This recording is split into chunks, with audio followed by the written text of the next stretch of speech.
여러분들이 이제 인구의 절대적인 숫자보다는요, 가구 수를 보셔야 되고, 가구의 연령별 형태 이런 걸 좀 보셔야 됩니다. 앞으로는 가구 수가 증가합니다, 여전히. 그런데 고령자 1인 가구 중심으로 증가합니다. 앞으로 주택시장은 처절하게 늙어간다는 것입니다. 여러분들 생각에는 집값이 금방 오를 것 같아 이럴 수 있는데요. 앞으로는 그렇게 금방 급등 안 합니다. 절대 급등 안 합니다. 왜냐하면 과거에 비해서 그 집값을 급등시키는 요인, 소위 말해 장작불이 훨씬 약해지기 때문에요. 이제 그걸 조금 구체적으로 말씀드리면요. 한동안 침체 중이던 이제 한국 부동산 시장이 최근 들어서 다시 상승을 하고 있는데요. 현재 대한민국의 부동산 시장은 어떤 상황인가요? 제가 이제 4월 정도까지 데이터를 쭉 보니까요. 우리나라 지방은 어차피 지금 잘 못 따라오고 있고 여전히 미분양이 많습니다. 그때 이제 부동산 가격이 높을 때 공급을 많이 하는 바람에 아직 미분양이 이제 해소 못 되고 있죠. 우리나라 서울 지역은 그래도 그 중에서도 전국에서는 핵심적인 지역입니다. 현재 코로나19 때 금리가 이제 막 인하되면서 부동산 가격이 많이 올랐죠. 철저하게 금리의 영향이었습니다. 그 다음에 이제 금리가 급등하면서 부동산 가격이 또다시 이제 막 떨어졌는데요. 서울의 각 구별로 아파트 가격 지수가 있는데요. 그걸 보면은 천차만별로 떨어집니다. 안 떨어진 곳도 있고 떨어진 곳도 있습니다. 보시면은 여러분들이 잘 아시는 용산, 서초, 강남, 목동 이 선수입니다. 이 선수로 가장 안 떨어졌고요. 그 다음에 노원, 상계 같은 경우는 여전히 많이 떨어졌습니다. 서울만 하더라도 구별로 차별화되어 일어난다는 것이죠. 전국적으로는 뭐 여전히 마찬가지입니다. 그래서 여러분들이 이제 집값의 변화에 대해서는 평균적인 변화를 좀 보셔야 될 것 같고요. 그렇게 본다면은 방에 불을 뗄 때 보면은 불을 때는 아궁이 근처만 뜨겁고 그 주변은 찹찹할 때가 있습니다. 지금은 이제 그 상황입니다. 불을 때는 아궁이 근처만 지금 핵심적이고 그런 지역만 빨리 다시 회복을 했는데요. 다시 회복을 했다 하더라도 그새 물가가 올랐기 때문에요. 여러분들 전체적으로 건축비 오른 거나 그런 거 감안하면은 실질적인 주택 가격은 아직은 고점에 비해서 더 떨어져 있습니다. 조금 더 떨어져 있다고 보시면 될 것 같고요. 그러면은 이제 아궁이에 가까운 부분이 따뜻해지고 있는데 이게 이제 쭉 전체 방으로 확산될 것이냐? 그 부분은 저는 이제 아니라고 봅니다. 우리나라는 앞으로 당분간 이 부분이 이제 확산되기는 쉽지 않을 것 같고요. 왜냐하면 금리는 이제 인하되지만은 좀 있으면은 이제 경기 후퇴가 이제 오게 됩니다. 우리나라 부분이 아니라 이제 글로벌한 경기의 후퇴 내지는 침체 이런 부분이 오기 때문에요. 그런 것들이 이제 금리 인하의 영향력을 좀 상쇄할 수 있습니다. 그래서 그 부분이 이제 있기 때문에 저는 지금 이제 핵심 지역이나 우량한 지역을 중심으로 해서 앞으로 금리 인하 기대도 있고 하니까 이 부분이 좀 따뜻해지고 있고 한데요. 실질 가격으로는 아직은 이제 고점은 회복을 못한 상황이고 두 번째 이게 그러면은 이제 다른 방 전체로 퍼질 것이냐 그 부분에 대해서는 저는 아니라고 보고 있습니다. 이게 대한민국의 인구 구조가 급변함에 따라서 또 부동산 시장에 어떤 영향이 있을지 궁금합니다. 여러분들이 이제 인구보다 이제 가구를 수를 보셔야 되고 가구의 연령별 형태 이런 걸 좀 보셔야 됩니다. 인구의 절대적인 숫자보다는요. 그래서 가구를 보면은 지난 20년 동안의 가구 수의 특징은 가구 수가 어마어마하게 늘었습니다. 그리고 1인 가구가 많이 늘었고요. 그 다음에 40대, 50대 가구도 많이 늘었습니다. 40대, 50대가 소득이 가장 많을 때입니다. 자, 소득이 가장 많은 가구주들이 가구 수가 많이 늘었다. 부동산 시장에는 아주 좋았던 때입니다. 그러면 앞으로는 어떤 일이 일어나느냐? 가구 수가 증가합니다. 여전히. 그런데 1인 가구 중심으로 증가하고요. 1인 가구 중에서도 고령자 1인 가구 중심으로 증가합니다. 가구의 핵심이라고 할 수 있는 30대 중반부터 50대 중반까지 35세에서 54세까지 제가 이 가구 숫자를 이제 뽑아 보니까요. 이 가구 수는 이미 고점을 정점을 쳤습니다. 그리고 가구 수는 줄어들고 있어요. 이 가구 수는. 그래서 이제 주택을 수요하는 핵심적인 가구 숫자는 이미 줄어들고 있는 것이고요. 우리가 가구 수가 늘어나고 있다고 하는 그런 착각에 빠지는 것은 고령자 1인 가구 중심으로 이제 늘어나는 부분입니다. 그리고 앞으로 가구의 가장 핵심적인 키워드를 끄집어내라고 한다면은 제가 보기에는 주택 시장은 처절하게 늙어간다는 것입니다. 그래서 활력이 많이 떨어지게 될 것이고요. 그래서 가구 수는 형식적으로 2038년까지 증가합니다. 증가하고 있는데 그 증가하는 것이 고령자 1인 가구들이 이제 주도하기 때문에 실질적인 영향력은 이제 크지 않다는 것입니다. 그렇게 본다면은 우리나라의 주택시장 구조적인 면에서 주택시장 전반적으로 우호적인 요인은 절대 아닙니다. 어떤 일부분 내 핵심 지역은 지속될 수 있을지는 모르겠지만요. 나머지 부분까지 영향을 미칠 만한 주택시장에 에너지가 없다는 것입니다. 그게 아마 앞으로 우리나라 주택시장의 가장 큰 특징이 아닌가 싶고요. 그 다음에 이제 2040년, 지금 해봐야 한 15년 남았는데요. 2040년을 넘어가면은 이제 가구 수 자체가 이제 전체적으로 감소합니다. 2040년부터 10년 동안에 불과 10년 만에 가구 수가 한 100만 가구가 감소합니다. 그러니까 그때는 이제 완전히 다른 모습을 보이게 되는 것이죠. 그러면은 아마 우리나라도 빈집의 문제가 본격적으로 대두되게 될 것이고요. 또 하나 우리나라는 1인 가구가 많아지면서 또 어떤 현상이 일어나냐면은 빈방의 문제가 대두될 겁니다. 지금 이제 자녀를 키우고 할 때 한 40평, 50평 집에 살다가 자녀들이 다 출가하고 그 다음에 배우자도 한 명 세상을 떠나고 혼자 사는 것이죠. 그런데 40평대에 살고 있는 것입니다. 방이 2개 비어 있습니다. 이거 어떻게 할 방법도 없고 아파트 구조다 보니까 임대를 드리기도 그렇고 해서 아마 이 빈방의 문제 그리고 공간의 비효율성, 예를 들어 혼자 살면서 큰 집에 사는 것이죠. 현재 공간의 비효율성을 어떻게 할 것인가, 작은 집으로 옮길 것인지 이런 부분이 앞으로 이제 우리나라 주택시장에 일어날 부분이라고 보아집니다. 그게 이제 2040년 전후에서 아마 일어나게 될 겁니다. 2040년을 넘어가면 본격적으로 진행되게 될 것이고요. 그 전에 한 4, 5년 전부터도 아마 진행될 테니까 앞으로 한 10년 정도 지나면은 아마 그 부분이 우리나라 피부에 와닿게 이제 일어나게 될 겁니다. 지금 인구 고령화 하니까요. 지금 당장 왜 이런 일이 안 일어나지 하는데요. 인구라는 것은 정말 천천히 변합니다. 여러분들 인구 숫자 한번 보시고 고령자 숫자의 변화를 한번 보십시오. 우리나라가 인구가 줄어든다 하는데 여전히 5,100만 명이고요.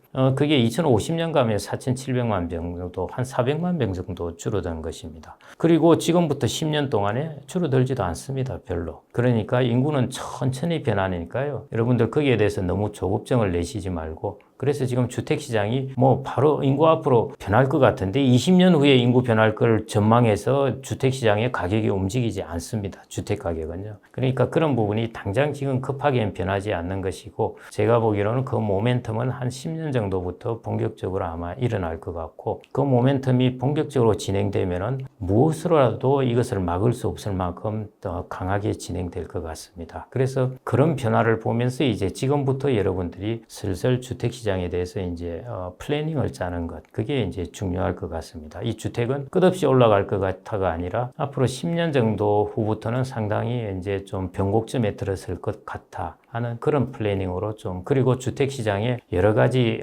미시적인 구조도 많이 바뀐다는 것이죠. 1인 가구가 1인 고령 가구 그 중에서도 1인 여성 고령 가구가 많이 증가합니다. 그러면 어떻게 주택시장이 바뀔까? 그 큰 아파트를 버리고 작은 아파트로 옮겨갈 것인지 그 다음에는 이제 고령자들 1인 가구에 편리한 첨단 시설이 갖춰진 것이죠. 내가 요양원에 가지 않더라도 내 집에서 혼자 살면서 혹은 고령자 부부가 둘 살면서 요양원에 버금갈 수 있는 그런 이제 시설들을 IT나 이런 하이테크 시설들을 갖춘 아파트가 생겨난다면 사람들이 그리로 옮겨가겠죠. 그런 것들의 이제 주택 패션들이 앞으로 일어나지 않을까 그렇게 보고 있습니다. 그것은 이제 트렌드의 변화이고요.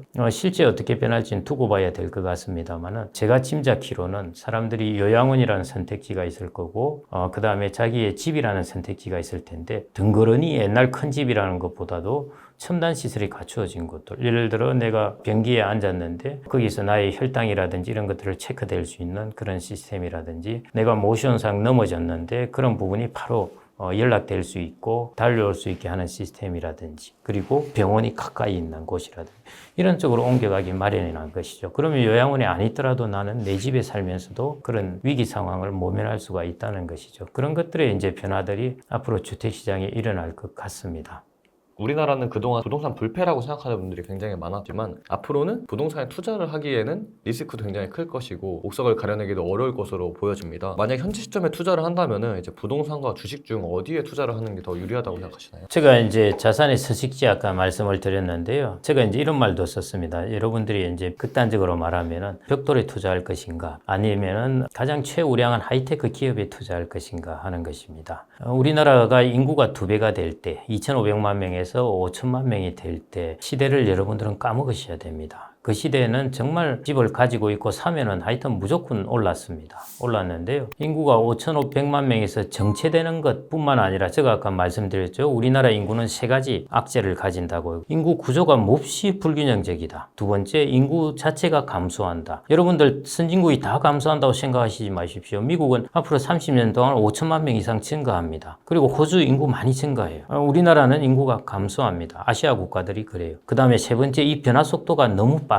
는 것입니다. 이 정도의 여러분들의 인구의 변화라면은 우리가 과거에 보아왔던 거하고는 완전히 다르게 생각하셔야 됩니다. 그래서 부동산의 불패 신화는 사라지게 될 것이고요. 다만 제가 비유를 들어서 말씀드린다면은 이전에는 여러분들이 부동산에 투자했다면은 거의 80% 정도는 성공할 확률이었다면은 대부분 앞으로는 한 5에서 10% 정도의 성공할 확률로 이제 줄어든다는 것입니다. 그게 안 좋다는 것은 아니죠. 부동산 시장도 당연히 좋은 부분도 있고 새로운 지역을 개발하고 그럴 겁니다. 그런 지역은 좋기 마련이죠. 그런데 그런 부분에 비중이 줄어들기 때문에요. 보편적으로 여러분들이 돈을 벌기는 어려워집니다. 그래서 이제 오히려 앞으로 이제 하이테크 시대고 새로운 이제 어떤 부가가치가 낳는 산업이 생겨나고 있는데요. 그래서 저는 세계에서 가장 우량한 기업의 지분을 갖는 것, 이것이 앞으로는 더 낫지 않을까 싶고요. 그래서 여러분들이 사는 집은 당연히 가져야 됩니다. 그렇다고 내가 우리 가족이 살 집조차 버리시면 안 되고요.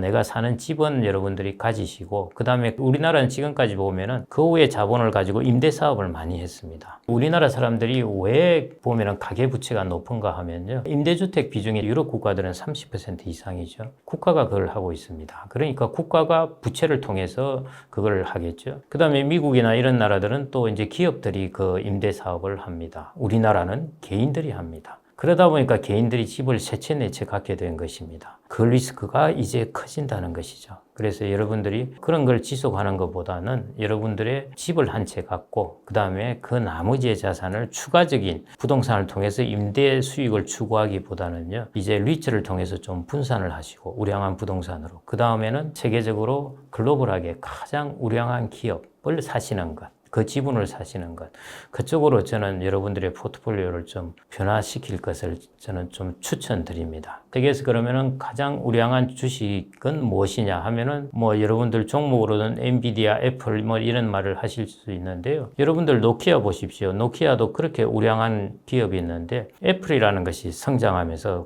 노키아는 고점 대비해서 주가가 95% 빠져버렸습니다. 아무리 우량한 종목이라도 종목은 우량한 것이 아닙니다. 가장 우량한 것은 워렌 버핏도 이야기했지만요. S&P 500입니다. 우리나라의 코스피도 될 수 있는데요. 코스피에 들어있는 기업의 경쟁력하고 S&P 500에 들어가 있는 기업의 경쟁력하고는 그게 S&P 500이 낮습니다. 그래서 그게 저는 더 우량한 자본이라고 말씀드리는 것이고요. 그래서 그 자본을 갖는 것을 좀 추천드립니다. 그래서 집을 세채 네채 하셔가지고 임대사업 하시는 부분을 좀 줄이시고, 앞으로 아마 임대료는 받을 수 있을 텐데요. 그 가격이 이제 주택 가격이 그렇게 안 오른다는 것이죠. 그 부분을 여러분들이 리츠를 통해서 분산을 일부분 하고, 그 다음에는 세계에서 가장 우량한 주식의 지분을 갖는 것, 그쪽으로 좀 포트폴리오를 바꾸시면 좋을 것 같습니다. 이제 그걸 조금 구체적으로 말씀드리면요. 제가 이제 아까 모두에서 말씀드렸듯이 예금은 이제 저성장에서는 저금리가 됩니다. 그래서 예금 자본을 이제 조금 줄이시고, 그 다음에는 여러분들이 이제 S&P 500이라는 주식 자본하고, 그 다음에는 이제 리츠라는 좀 더 우량한 부동산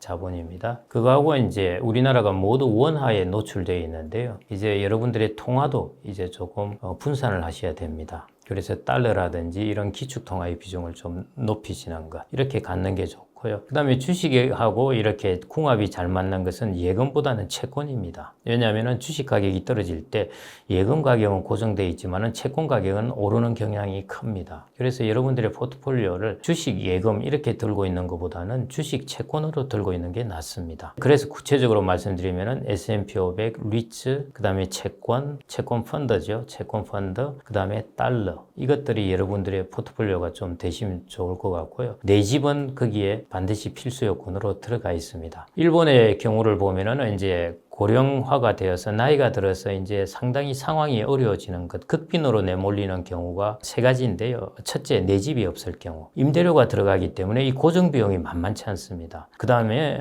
일본의 경우 후생연금, 우리나라로 치자면 국민연금을 너무 적게 받는 경우. 이런 경우도 이제 큰 문제가 생깁니다. 그 다음에 세 번째, 크게 아플 때. 이 세 가지가 노후를 위협하는 가장 큰 적입니다. 여러분들이 주택을 갖고 있으면 임대료를 내지 않을 뿐만 아니라 주택연금이라는 제도를 통해서 캐시플로우를 만들어낼 수가 있습니다. 그 나이가 들어서는 그걸 가지고 내가 주택연금, 국민연금 이 두 개만 충실하게 돼 있으면 여러분들이 몸만 건강하게 된다면 최소한 최악의 여건은 충분히 피할 수가 있다는 것입니다. 그래서 주택에 있어서는 내 집 정도는 여러분들이 내 집도 앞으로 시장이 어떻게 될지 모른다 그러시지 말고요. 내 집 플러스 방금 제가 말씀드린 포트폴리오 그렇게 갖는 것을 좀 추천드립니다.